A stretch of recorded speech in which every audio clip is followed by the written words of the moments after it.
All welcome back to our channel.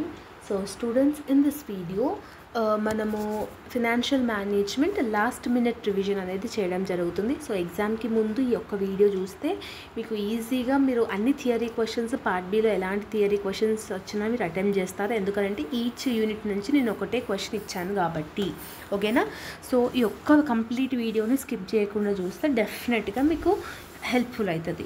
Okay, so unit number 1లో ఎలాంటి theory question వచ్చినా కూడా this is the answer, you need to right it. Okay, so నేను notes prepare చేశాను. ఈ నోట్స్లో ఈ combined answer అనేది పెట్టిన అనమాట. ఎలాంటి క్వశ్చన్ వచ్చినా ఈ ఆన్సర్ రాస్తే మార్క్స్ అనేది కంపల్సరీగా వస్తాయి.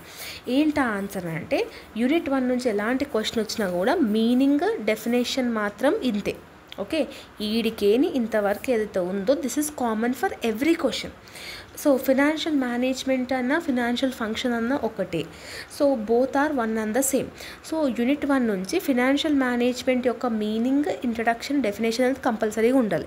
ఫినాన్షియల్ మేనేజ్మెంట్ అంటే ఏంటి? ఒక ఆర్గనైజేషన్లో ఎలాంటి ఫైనాన్స్ యాక్టివిటీస్కి సంబంధించిన ఇష్యూస్ ఏది ఉన్నా కూడా అదంతా ప్లానింగ్ చేసి, ఆర్గనైజ్ చేసి, స్టాఫింగ్ చేసి, కంట్రోలింగ్ చేసి చేసేది ఎవరు అని అంటే ఫినాన్షియల్ మేనేజ్మెంట్. ఎందుకు అని అంటే to achieve the business goal. అంటే ఆర్గనైజేషనల్ గోల్ని అచీవ్ చేయనికే, బిజినెస్లో ప్రాఫిటబిలిటీని ఇంక్రీజ్ చేయనికే this will be useful.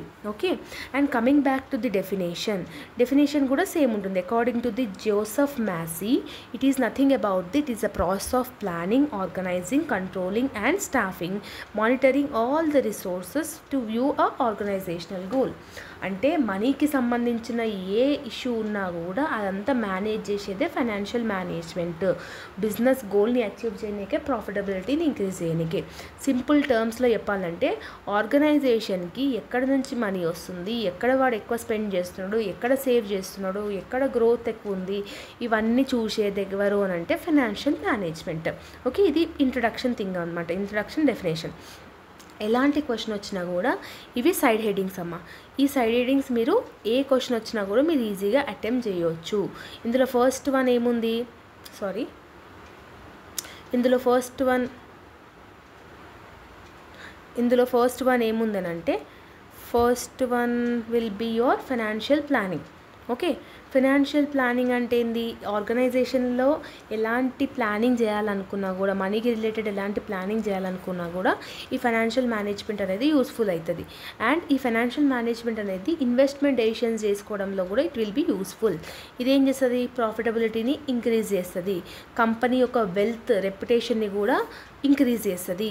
Risk మేనేజ్మెంట్కి కూడా, అంటే తక్కువ రిస్క్ వచ్చేటట్టుగా చూసుకుంటారు. రిస్క్ని కంట్రోల్ చేస్తుంది. నెక్స్ట్ ఫైనాన్షియల్ కంట్రోలింగ్ అనేది ఉంటుంది. అంటే ఏ మనీ ఎక్కడ నుంచి వస్తున్నాయి, ఎక్కడ పోతున్నాయి అనేది కంట్రోల్ చేసుకుంటాం మనం. లిక్విడిటీ మేనేజ్మెంట్ అంటే ఏంది? ఎవ్రీ ఆర్గనైజేషన్లో డైలీ ఎక్స్పెన్సెస్ కావనికే సడన్ అమౌంట్ ఆఫ్ క్యాష్ అనేది ఇంపార్టెంట్ లిక్విడ్ ఫార్మాట్లో. సో ఆ లిక్విడిటీ మేనేజ్మెంట్ అనేది ఏం చేస్తుంది అంటే లిక్విడ్ క్యాష్ని మెయింటైన్ చేస్తూ ఉంటుంది. ఓకేనా.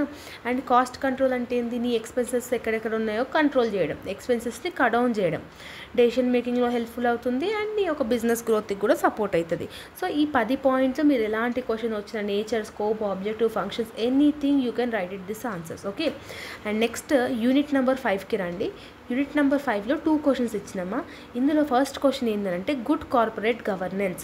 సో ఇది చాలా రిపీటెడ్ క్వశ్చన్ అనమాట. సో గుడ్ కార్పొరేట్ గవర్నెన్స్ యొక్క ప్రిన్సిపల్స్ ఏంది? అసలు గుడ్ కార్పొరేట్ గవర్నెన్స్ అంటే ఏంది? అసలు కార్పొరేట్ గవర్నెన్స్ అంటే ఏంటంటే ఇది ఒక వైటల్ రోల్ని క్రియేట్ చేస్తుంది. ఎందుకంటే ప్రజెంట్ ఉన్న కాంపిటీషన్ వరల్డ్లో చాలా కంపెనీస్ అనేది వచ్చినాయి. అందులో నీ కంపెనీ మీద ట్రస్ట్ రావాలి అంటే కస్టమర్స్కి కానీ, ఎంప్లాయీస్కి కానీ, షేర్ హోల్డర్స్కి కానీ నీ కంపెనీ మీద ట్రస్ట్ రావాలి అంటే నువ్వు లీగల్గా ప్రూవ్ చేసుకోవాలి. Okay, you need to be legal, you need to be trustworthy, you need to be work efficiently. So because ఎందుకనంటే ప్రజెంట్ ఉన్న కాంపిటీషన్ వరల్డ్లో ఈ కంపెనీస్ అన్నీ ఏం చేస్తాయి? ఈ కంపెనీస్ అనేది లాంగ్ టర్మ్లో సక్సెస్ అవ్వనీకే వాళ్ళ యొక్క కంపెనీస్ని మంచి దారిలో పెట్టుకుంటాయి అన్నమాట. For example Ratan Tata company చూసుకోండి. సో వాళ్ళ కంపెనీ ఎంత లీగల్ అనేది మనకు తెలుస్తుంది, వాళ్ళ కంపెనీ రెప్యుటేషన్ ఎలా ఉందని తెలుస్తుంది. ఎందుకు? వాళ్ళ యొక్క గుడ్ కార్పొరేట్ గవర్నెన్స్ అనేది మెయింటైన్ చేస్తున్నారు, వాళ్ళ క్వాలిటీ అనేది అలా ఉంటుంది. ఓకే, సో ఇదేం చేస్తుంది అంటే ఒక ఆర్గనైజేషన్లో ఫ్రాడ్ జరగకుండా, మిస్మేనేజ్మెంట్ అవ్వకుండా, కరప్షన్ రాకుండా, లీగల్ యాక్షన్స్తోనే మన వర్క్ అయ్యేటట్టుగా చూసుకుంటుంది. సో ఇది ఇంట్రడక్షన్ అమ్మ. మీనింగ్ ఏంటి? It refers to the system of the rules practices by which a company is directed and controlled. ఒక కంపెనీ డైరెక్టెడ్ అయి కంట్రోల్డ్ అయి ఉంటే దాన్ని మనము గుడ్ కార్పొరేట్ గవర్నెన్స్ అంటాం. సో ఒక గుడ్ కార్పొరేట్ గవర్నెన్స్ అని ఒక కంపెనీని ఎప్పుడు అని అంటే వాళ్ళకి ఈ ప్రిన్సిపల్స్ ఉండడం. ఏంటా principles? Transparency, accountability, fairness, responsibility, independence, ethical behaviour, compliance, leadership. So ఇవన్నీ వాడు పాటిస్తే, ఇవన్నీ థింగ్స్ వాళ్ళు మెయింటైన్ చేసుకుంటే the company is called good corporate governance. Okay, అది సర్వైవ్ అవుతుంది. ఓకే, నెక్స్ట్ క్వశ్చన్ అది రాకపోతే ఇది అడగొచ్చు. కార్పొరేట్ రీస్ట్రక్చరింగ్ సింపుల్గా రాయొచ్చమ్మా. కార్పొరేట్ రీస్ట్రక్చరింగ్ అంటే నీ యొక్క ఆర్గనైజేషన్లో కానీ, నీ యొక్క బిజినెస్లో కానీ నీ యొక్క ప్రాసెస్ని చేంజ్ చేయడం, నీ యొక్క వర్క్ని చేంజ్ చేయడం. ఎందుకు? To increase your performance, to increase your profitability, to improve your performance, to survive in the competition world. Okay, present technology increase అవుతున్నప్పుడు నువ్వు అదే ఓల్డ్ పద్ధతిలో ఉంటా అంటే నువ్వు సర్వైవ్ అవుతావా? అవ్వవు. సో నువ్వు కంటిన్యూస్ చేంజెస్ అనేది అడాప్ట్ చేసుకోవాలి. అంటే నీ యొక్క కార్పొరేట్ని రీస్ట్రక్చర్ చేయాలి. ఓకేనా? సో అది మీనింగ్ అనమాట. సో ఇందులో ఫార్మ్స్ అడిగిండు అనుకో, డిఫరెంట్ ఫార్మ్స్ ఉంటాయి మొత్తం.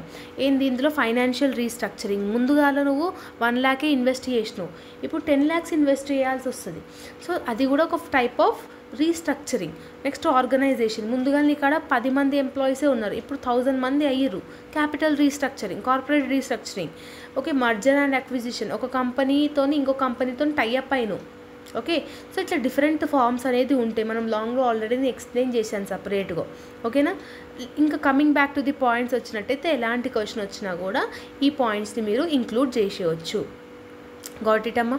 సో ఈ పాయింట్స్ని మీరు యూనిట్ 5లో నుంచి రండి. Next unit 3. యూనిట్ 3లో టోటల్ 3 కాన్సెప్ట్స్ ఉన్నాయి. ఏంటా concept? Capital structure, cost of capital, weighted average cost of capital. ఈ 3 కాన్సెప్ట్స్ నేను ఒకటే ఆన్సర్ లాగా కంబైన్ చేసిన. అంటే ఈ ఆన్సర్ మీకు యూనిట్ 3 నుంచి ఎలాంటి క్వశ్చన్ వచ్చినా కూడా మీరు ఈ ఆన్సర్ రాస్తే ఫుల్ మార్క్స్ అనేది మీరు స్కోర్ చేయొచ్చు. ఓకేనా? సో మీనింగ్ ఏంది? ఫైనాన్షియల్ మేనేజ్మెంట్లో ఒక కంపెనీ అనేది ఉండాలి అంటే వాళ్ళకి ఫండ్స్ అనేది రావాలి. ఓకే, వాళ్ళు ఫ్యూచర్ ప్రాజెక్ట్స్లో ఇన్వెస్ట్ చేయడానికి వాళ్ళకి ఫండ్స్ అనేది ఉండాలి.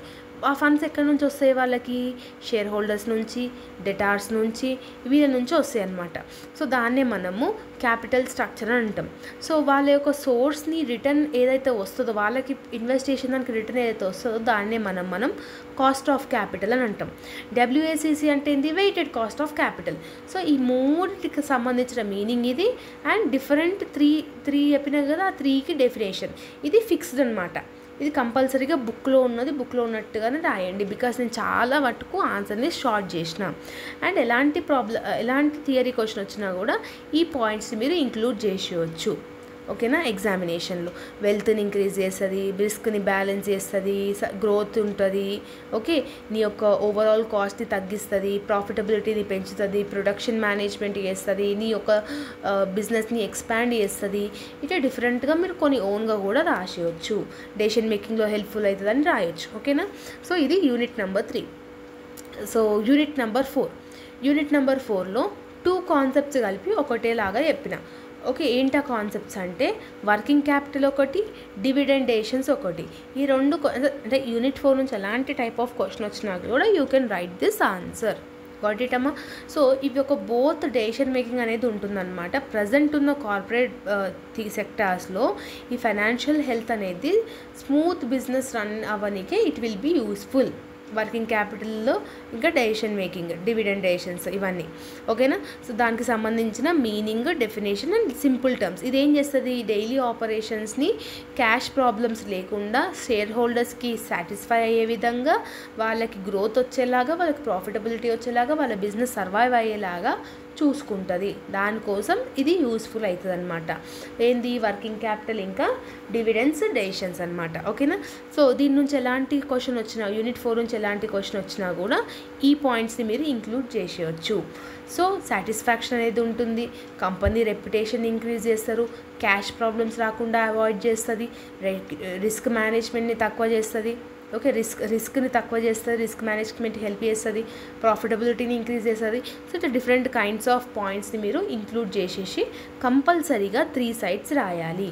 And the last thing unit 2 నుంచి నేను ప్రాబ్లమెటికే నేర్చుకోమని చెప్తున్నా, అందుకని నేను థియరీ క్వశ్చన్ రాయలేదు. కంపల్సరీగా యూనిట్ 2 నుంచి మీరు ప్రాబ్లమెటికే నేర్చుకోండి. ఓకే, ఐ హోప్ దట్ మీకు అర్థమైందని అనుకుంటున్నాను. ఇంకేమైనా డౌట్స్ ఉంటే కమెంట్ సెక్షన్లో కమెంట్ చేయండి. All the best, see all the next video. ఈ పీడిఎఫ్ అనేది నేను ఆల్రెడీ టెలిగ్రామ్లో అప్లోడ్ చేశాను. See all the next video. Bye everyone.